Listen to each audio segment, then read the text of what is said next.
Hello everyone, hope you are doing great. तो किसी बच्चे ने पूछा था मुझसे कि मैम क्या फर्स्ट ईयर एमबीबीएस टफ होती है।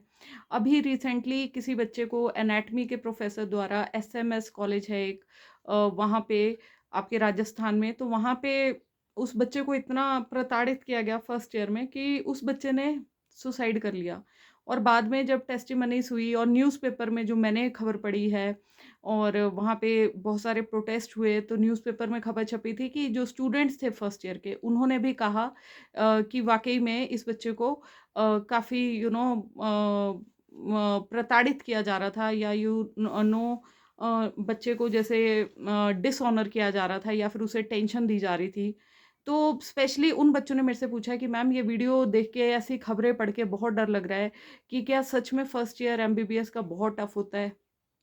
तो बेटा बात ऐसी है कि जब आप एडमिशन लेते हो ना मेडिकल कॉलेज में, तो थोड़ी-सी चीज़ें आपको पहले से एक तो प्रिपेयर्ड होके जाना है कि ठीक है, कि थोड़ा-सा आपको ऐसा नहीं है कि मौज-मस्ती में रहना है। वैसे मेरा मानना ये है कि साइंस स्टूडेंट्स जो भी सिलेक्ट होके जाते हैं, नीट की तैयारी करके जाते हैं, अगर वो नीट की तैयारी वो वाली टफ जर्नी अगर आपने पास कर ली है, तो एमबीबीएस आपके लिए टफ नहीं है। आपके 3 मेन सब्जेक्ट्स होती हैं, anatomy, physiology and biochemistry, right?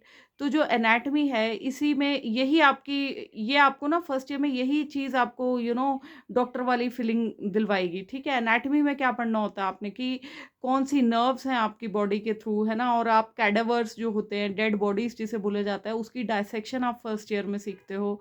आप ऑर्गन्स देखते हो, ऑर्गन्स की लोकेशंस देखते हो, फंक्शंस आप उनके पढ़ते हो, फिजियोलॉजी इसके साथ रिलेट करती है, प्लस आपके प्रैक्टिकल्स रहते हैं, ठीक है?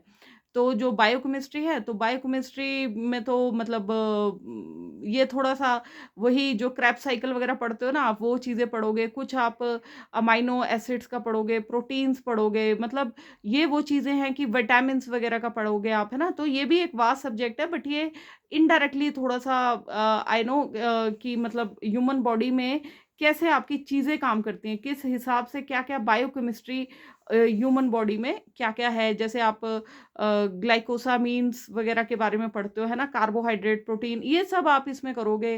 जो न्यूट्रिशन है, मतलब किस भी मॉलिक्यूल की क्या कमी से, किस विटामिन की कमी से, मिनरल की कमी से आपको क्या बीमारियाँ होंगी, तो वो सब चीज़ें। बट एनाटॉमी एक ऐसा सब्जेक्ट है कि जो आपको बिल्कुल डॉक्टर वाली फीलिंग देगा, और एनाटॉमी ही बेसिकली सबसे ज़्यादा टफ माना जाता है फर्स्ट ईयर में, ठीक है?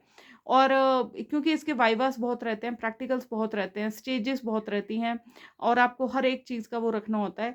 ग्रेस एनाटॉमी जो बाइबल ऑफ एनाटॉमी है ना? वो सारे बोलेंगे आपको कि हाँ भई, उस टाइम बोलते हैं कि हाँ, ये स्टैंडर्ड बुक है जो पढ़नी चाहिए, but end of the day सभी पढ़ते हैं बीडी चौरसिया। इतनी मोटी 3 किताबें होती हैं वो।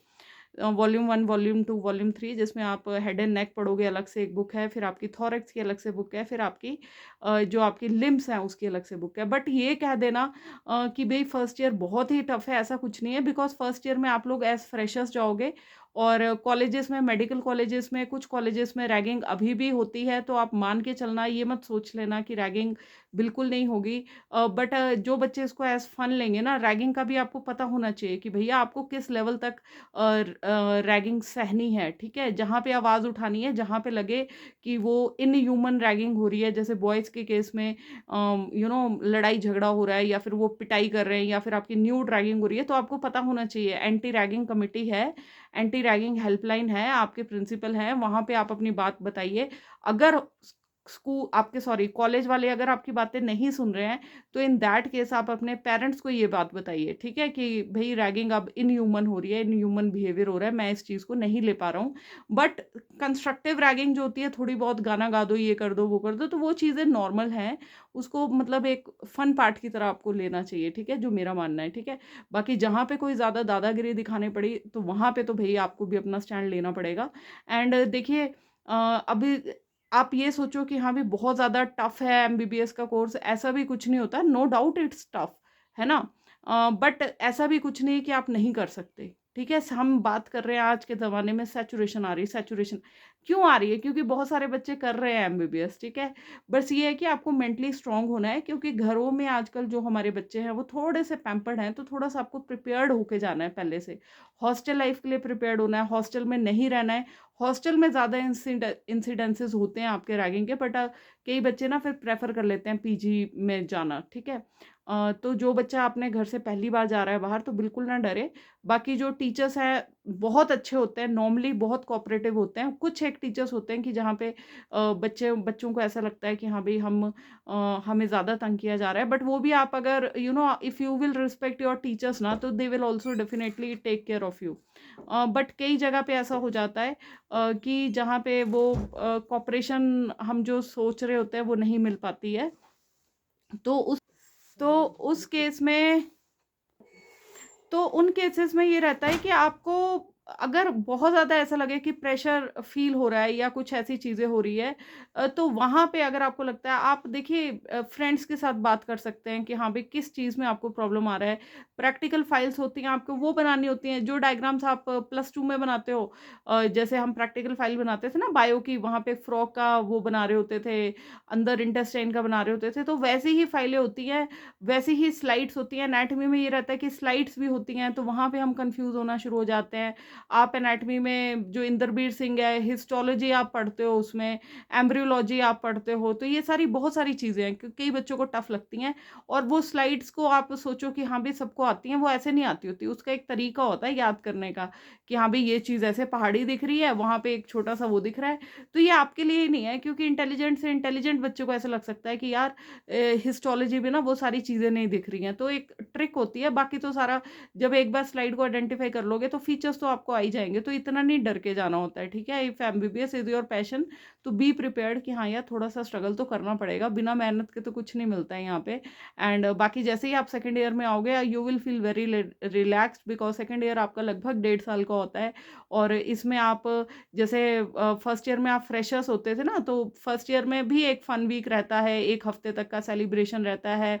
उसके बाद जब आपको फ्रेशर्स पार्टी मिल जाती है, तो आप फ्रेशर के बाद आप फर्स्ट ईयर स्टूडेंट स्पेसिफिकली कहलाए जाते हो। तो सेकंड ईयर में क्या रहता है, आप लोग सीनियर हो जाते हो, इमीडिएट सीनियर, और आपने अपने जो जूनियर्स हैं, जंगूस हैं, तो उनको सॉरी फ्रेशर्स पार्टी देनी होती है। तो ये वेलकमिंग वाला ये सीन चलता रहता है, and life is like that, it goes on. But थोड़े से देखिए, प्रोफेशनल लाइफ थोड़ी-सी डिफरेंट होती है स्कूल लाइफ से। एंड मेरे को लगता है जो प्रोफेसर्स हैं हमारे, शायद इसीलिए थोड़े से स्ट्रिक्ट होते होंगे, कि हाँ भई, ताकि बच्चे क्योंकि आप इस प्रोफ़ेशन में आने वाले हैं, डॉक्टर्स बनने वाले हैं, you will be dealing with human life.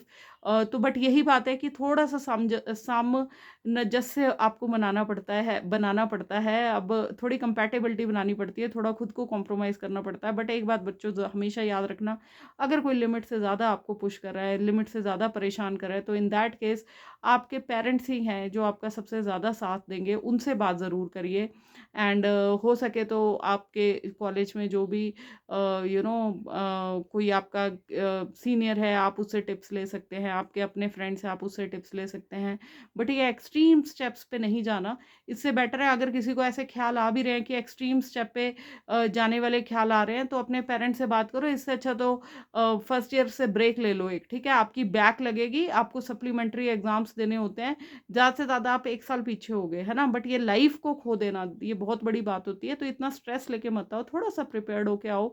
Things will be much better for you, right? And hope this video, you people found it useful, and इन्हीं शब्दों के साथ कि बाकी भगवान सबका भला करे। हर हर महादेव, जय श्री राम। गुड लक बच्चों।